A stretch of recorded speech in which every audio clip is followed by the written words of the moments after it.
ರಾಜ್ಯ ರಾಜಕಾರಣದಲ್ಲಿ ಬಹಳ ಪ್ರಮುಖ ಕೇಂದ್ರ ಬಿಂದುಗಳಂತೆ ಕಂಗೊಳಿಸ್ತಾ ಇರೋದು ಒಂದು ಡಿ ಕೆ ಶಿವಕುಮಾರ್ ಮತ್ತೊಂದು ಸಿದ್ದರಾಮಯ್ಯ. ಡಿ ಕೆ ಶಿವಕುಮಾರ್ ಡೆಲ್ಲಿಗೆ ಹೋಗಿರೋದ್ರ ಬಗ್ಗೆ ಇಷ್ಟು ತನಕ ನಾವು ಸುದ್ದಿಯನ್ನ ಗಮನಿಸಿದ್ವಿ. ಈಗ ಸಿದ್ದರಾಮಯ್ಯ ಅವರು ಏನ್ ಮಾಡ್ತಾ ಇದ್ದಾರೆ, ಇವತ್ತು ಯಾರನ್ನ ಭೇಟಿ ಮಾಡಿದ್ರು ಅಂತ ಗಮನಿಸಿದಾಗ ಕ್ಲೈಮ್ಯಾಕ್ಸ್ ಹಂತಕ್ಕೆ ಈ ಸಿಎಂ ಕುರ್ಚಿ ಫೈಟ್ ಬಂದು ತಲುಪೇ ಬಿಡ್ತಾ ಅನ್ನೋ ಕುತೂಹಲ ಕಾಡ್ತಾ ಇದೆ. ಕಾರಣ ಇವತ್ತು ಹೈಕಮಾಂಡ್ ಅಂತ ಕರೆಸ್ಕೊಳ್ಳುವ ಗುಂಪಿನಲ್ಲಿ ಒಂದು ಚಿಕ್ಕ ಗುಂಪಿನಲ್ಲಿ ಒಬ್ಬರಾಗಿರುವ ಕೆ.ಸಿ. ವೇಣುಗೋಪಾಲ್ ಅವ್ರನ್ನ ಮೀಟ್ ಮಾಡಿದ್ದಾರೆ ಇದೇ ಸಿದ್ದರಾಮಯ್ಯ ಅವರು. ಕರಾವಳಿಯಲ್ಲಿ ಹೈ ಪವರ್ಫುಲ್ ಮೀಟಿಂಗ್ ಆಯ್ತಾ? ಹಾಗಾದ್ರೆ ಸಿದ್ದರಾಮಯ್ಯಗೆ ಹೈಕಮಾಂಡ್ ಏನ್ ಚರ್ಚೆ ಮಾಡಿದೆ ಅನ್ನುವ ಸಂದೇಶವನ್ನ ಮೆಸೆಂಜರ್ ರೀತಿಯಲ್ಲಿ ವೇಣುಗೋಪಾಲ್ ತಲುಪಿಸಿದ್ರ? ಏನೇನ್ ಮಾತುಕತೆ ಆಗಿದೆ, ಡೀಟೇಲ್ಸ್ ನೋಡ್ತಾ ಹೋಗೋಣ.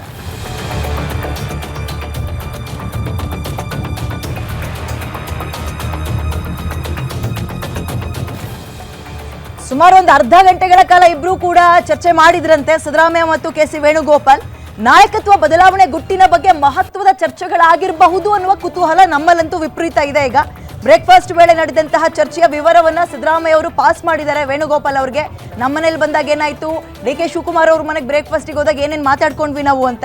ಇನ್ನು ಡಿ ಕೆ ಶಿವಕುಮಾರ್ ಡೆಲ್ಲಿಗೆ ಹೋಗಿರೋ ವಿಚಾರಕ್ಕೆ ಮಾಧ್ಯಮದವರು ಪ್ರಶ್ನೆ ಕೇಳಿದಾಗ ತುಂಬಾ ಕೂಲ್ ಆಗಿ ರಿಯಾಕ್ಟ್ ಮಾಡಿದ್ದಾರೆ ಸಿದ್ದರಾಮಯ್ಯ. ಡಿ ಕೆ ಶಿವಕುಮಾರ್ ಹೋಗ್ಲಿ ಬಿಡ್ರಿ ಅಂತ ಹೇಳಿದ್ದಾರೆ. ಮತ್ತೊಂದು ಕುತೂಹಲ, ನಾನು ಆರಂಭದಲ್ಲಿ ಹೇಳಿದೆ ಹೈಕಮಾಂಡ್ ನಲ್ಲಿ ಒಂದು ಪುಟ್ಟ ಗುಂಪಿನ ನಾಯಕ ಕೆ.ಸಿ. ವೇಣುಗೋಪಾಲ್ ಅಂತ. ಯಾಕೆ ಹಂಗೆ ಹೇಳಿದೆ ಅಂದ್ರೆ, ಇಡೀ ಹೈಕಮಾಂಡ್ ಅಂದ ತಕ್ಷಣ ಸುರ್ಜೇವಾಲಾ, ವೇಣುಗೋಪಾಲ್, ಖರ್ಗೆ ಅವರು ಮಾತ್ರ ಸೇರ್ಕೊಳ್ಳಲ್ಲ. ಇವ್ರು ಮೂವರು ಒಂದು 25% ಅಂದ್ರೆ ಮುಕ್ಕಾಲು ಭಾಗ ಆವರಿಸ್ಕೊಳ್ಳೋದು ಗಾಂಧಿ ಕುಟುಂಬ. ಅವ್ರೇನ್ ಚರ್ಚೆ ಮಾಡಿದ್ದಾರೆ ನಿಜಕ್ಕೂ ಹೈಕಮಾಂಡ್ ಮಟ್ಟದಲ್ಲಿ? ಈಗ ಆಲ್ರೆಡಿ ಈ ಸೆಷನ್ ಹೀಟ್ ಇರುವಾಗ ರಾಜ್ಯದ ಸಿಎಂ ಕುರ್ಚಿ ವಿಚಾರ ಚರ್ಚೆ ಆಗಿದ್ಯಾ? ಆಗಿದ್ರೆ ಇಂತಿಂತ ಮೆಸೇಜ್ನ ನೀವು ಪಾಸ್ ಮಾಡಿಬಿಡಿ ವೇಣುಗೋಪಾಲ್ರೆ ಅಂತ ಗಾಂಧಿ ಕುಟುಂಬ ಹೇಳಿ ಕಳಿಸಿದ್ಯಾ? ಇದು ಒಂದು ಕಡೆ ಕುತೂಹಲ. ಮತ್ತೊಂದು ಕಡೆ ಹೈಕಮಾಂಡ್ ಹೇಳ್ತಾ ಇದ್ದಂತೆ ಇಬ್ರು ಕೂಡ ಒಂದು ಬ್ರೇಕ್ಫಾಸ್ಟ್ ಮೀಟಿಂಗ್ ಮಾಡಿದ್ರಲ್ಲ, ಇದ್ರ ಔಟ್ಪುಟ್ ಅನ್ನ ಕೂಡ ತಲುಪಿಸುವ ಕೆಲಸವನ್ನ ವೇಣುಗೋಪಾಲ್ ಅವರ ಕಿವಿಗೆ ಹಾಕುವ ಕೆಲಸ ಸಿದ್ದರಾಮಯ್ಯ ಅವರು ಮಾಡಿದ್ದಾರೆ. ಒಂದು ಅರ್ಧ ಮುಕ್ಕಾಲು ಗಂಟೆ ಇಬ್ಬರ ನಡುವೆ ಸಂವಹನ ಆಗಿದೆ.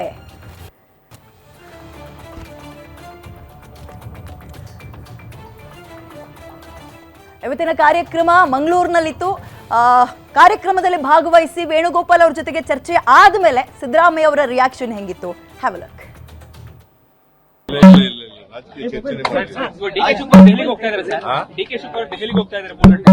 ಹೋಗ್ಲಿ ಪಾಪ, ಬೇಡ ಅಂತಂದವ್ರು ಯಾರು?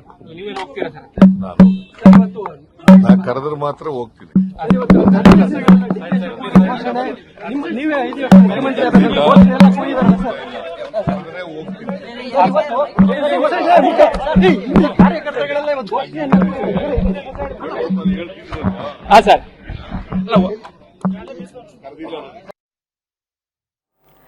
ಡೀಟೇಲ್ಸ್ ನನ್ನ ಕಲಿಗ ಆದಿತ್ಯ ನೀಡ್ತಾರೆ. ಆದಿತ್ಯ, ಇಂಡೋರ್ ಮೀಟಿಂಗ್ ನಲ್ಲಿ ಇಬ್ಬರ ನಡುವೆ ಏನೇನು ಚರ್ಚೆ ಆಯಿತು ಎಕ್ಸಾಕ್ಟ್ ಆಗಿ ಹೇಳಿ ಅಂದ್ರೆ ಬಹುಶಃ ನಿಮಗೂ ಕೂಡ ಕಷ್ಟ ಆಗುತ್ತೆ ಈ ವಿಚಾರ ಪ್ರಸ್ತಾಪ ಮಾಡೋಕೆ. ಬಟ್ ಸಿಎಂ ಕುರ್ಚಿ ವಿಚಾರ ಏನಾದ್ರು ಇಬ್ಬರ ನಡುವೆ ಪ್ರಸ್ತಾಪ ಆಗಿದೆಯಾ? ಹೈಕಮಾಂಡ್ ಏನಾದ್ರು ಮೆಸೇಜ್ ತಲುಪಿಸಿರಬಹುದಾ? ಇದ್ರ ಬಗ್ಗೆ ಏನಾದ್ರು ಡೀಟೇಲ್ಸ್ ಹಂಚ್ಕೊಳ್ಬೋದಾ ನಮ್ಮ ಜೊತೆ? ಖಂಡಿತ ವಿದ್ಯಾ, ಇವತ್ತು ಮಂಗಳೂರಿನಲ್ಲಿ ಕೊಣಾಜೆಯಲ್ಲಿ ಖಾಸಗಿ ಕಾರ್ಯಕ್ರಮದಲ್ಲಿ ಸಿಎಂ ಸಿದ್ದರಾಮಯ್ಯ ಅವರು ಭಾಗಿಯಾಗಿದ್ರು. ಅದರ ಜೊತೆಯಾಗಿ ಖಾಸಗಿ ಕಾರ್ಯಕ್ರಮಕ್ಕೆ ಸಿಎಂ ಜೊತೆಗೂಡಿದಂತವರು ವೇಣುಗೋಪಾಲ್ ಅವರು, ಅಂದ್ರೆ ಎಐಸಿಸಿ ಪ್ರಧಾನ ಕಾರ್ಯದರ್ಶಿಯಾದಂತಹ ವೇಣುಗೋಪಾಲ್ ಅವರು ಕೂಡ ಈ ಕಾರ್ಯಕ್ರಮದಲ್ಲಿ ಭಾಗಿಯಾಗಿದ್ರು. ಇವತ್ತಿನ ಅವರ ಮಹತ್ವದ ತಿರುವನ್ನು ಈ ಪ್ರಕರಣದಲ್ಲಿ ಅಥವಾ ಈ ಏನು ರಾಜ್ಯ ರಾಜಕಾರಣದ ಬದಲಾವಣೆಗಳಲ್ಲಿ ಪಡೆದುಕೊಳ್ಳುತ್ತಾ ಅಂತ ಹೇಳುವಂತಹ ದೊಡ್ಡ ಸಂಶಯ ಕೂಡ ಇತ್ತು.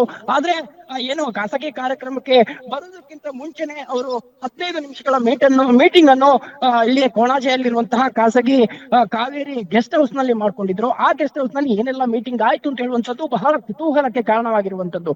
ಒಂದಿಷ್ಟು ರಾಜ್ಯ ರಾಜಕಾರಣದ ವಿಚಾರಕ್ಕೂ ಕೂಡ ಮೀಟಿಂಗ್ ಆಗಿದೆ, ಅವರ ಜೊತೆ ಮಾತುಕತೆಗಳು ಆಗಿದೆ ಅಂತ ಹೇಳುವಂತಹ ಮಾಹಿತಿಗಳು ಕೂಡ ಬಲ್ಲ ಮೂಲಗಳಿಂದ ಗ್ಯಾರಂಟಿ ನ್ಯೂಸ್ಗೆ ಬರುತ್ತಿರುವಂತದ್ದು. ಅದಾದ ಬಳಿಕ ಈ ಒಂದು ಖಾಸಗಿ ಕಾರ್ಯಕ್ರಮದ ಸ್ಟೇಜ್ ನಲ್ಲೂ ಕೂಡ ಬಹಳ ಚರ್ಚೆಯಲ್ಲಿ ವೇಣುಗೋಪಾಲ್ ಅವರು ಮತ್ತು ಸಿಎಂ ಸಿದ್ದರಾಮಯ್ಯ ಅವರು ಕೂಡ ಮಾತಾಡ್ಕೊಂಡಿದ್ರು. ಅಂದ್ರೆ ಈ ಖಾಸಗಿ ಕಾರ್ಯಕ್ರಮದ ಸ್ಟೇಜ್ ಅಕ್ಕಪಕ್ಕದಲ್ಲೇ ಇಬ್ರು ಕೂತಂದ ಕಾರಣ ಇಬ್ರು ಕೂಡ ಒಂದು ಸ್ವಲ್ಪ ಮಟ್ಟಿನ ಚರ್ಚೆಯನ್ನು ಕೂಡ ಮಾಡ್ಕೊಂಡಿದ್ರು. ಇದು ರಾಜ್ಯ ರಾಜಕಾರಣದ ವಿಚಾರವನ್ನೇ ಚರ್ಚೆ ಮಾಡ್ತಿದ್ರ ಅಂತ ಹೇಳುವಂತದ್ದು ಎಲ್ಲರ ಕುತೂಹಲಕ್ಕೂ ಕೂಡ ಕಾರಣವಾಗಿರುವಂತದ್ದು. ಅದಾದ ಬಳಿಕ ಇದೇ ಕಾವೇರಿ ಗೆಸ್ಟ್ ಹೌಸ್ ನಲ್ಲಿ ಒಂದು ಲಂಚ್ ಅನ್ನು ಕೂಡ ಅರೇಂಜ್ ಮಾಡಿದ್ರು.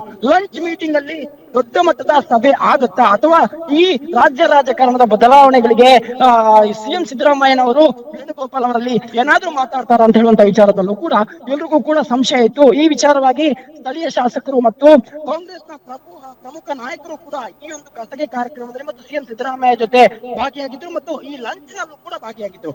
ಅವರಲ್ಲಿ ಮಾತಾಡುವಂತಹ ಸಂದರ್ಭದಲ್ಲಿ ಯಾವುದೇ ಈ ವಿಚಾರ ಇಲ್ಲ, ಅದು ಮುಗ್ದು ಹೋದಂತ ವಿಚಾರ ಅಂತ ಹೇಳುವಂತದ್ದು ಪರಮೇಶ್ವರ್ ಅವರು ಕೂಡ ಹೇಳಿದಂತಹ ಮಾತು ಮತ್ತು ಐವನ್ ಡಿಸೋಜ ಅವರು ಹೇಳಿದಂತಹ ಮಾತಾಗಿರುವಂತದ್ದು. ಆ ರೀತಿಯಲ್ಲಿ ಊಟ ಓಕೆ ಈ ಲಂಚ್ ಡಿನ್ನರ್ ಟೈಮ್ ಅಲ್ಲಿ ಅಥವಾ ಲಂಚ್ ಓಕೆ ಧನ್ಯವಾದ ಆದಿತ್ಯ ಡೀಟೇಲ್ಸ್ಗೆ. ನೋಡಿ, ಕುರ್ಚಿ ವಿಚಾರ ಒಂದು ಫೈನಲ್ ಹಂತಕ್ಕೆ ಬರೋವರೆಗೂ ಇಲ್ಲಿಂದ ಯಾರೋ ಡೆಲ್ಲಿಗೆ ಹೋದ್ರು, ಡೆಲ್ಲಿ ನಾಯಕರು ಇಲ್ಲಿಗೆ ಬಂದ್ರು ಕೂಡ ಅಲ್ಲಿ ಏನಾಗ್ತಾ ಇದೆ ಅನ್ನೋದ್ರ ಕಂಪ್ಲೀಟ್ ಡೀಟೇಲ್ಸ್ ನಿಮ್ ಗಮನಕ್ಕೆ ತರಲೇಬೇಕಾಗುತ್ತೆ. ಯಾಕಂದ್ರೆ ಚೂರ್ ವಿಚಾರವೂ ಹೈಪ್ ಆಗೋ ಸಾಧ್ಯತೆ ಇರಬೇಕಾದ್ರೆ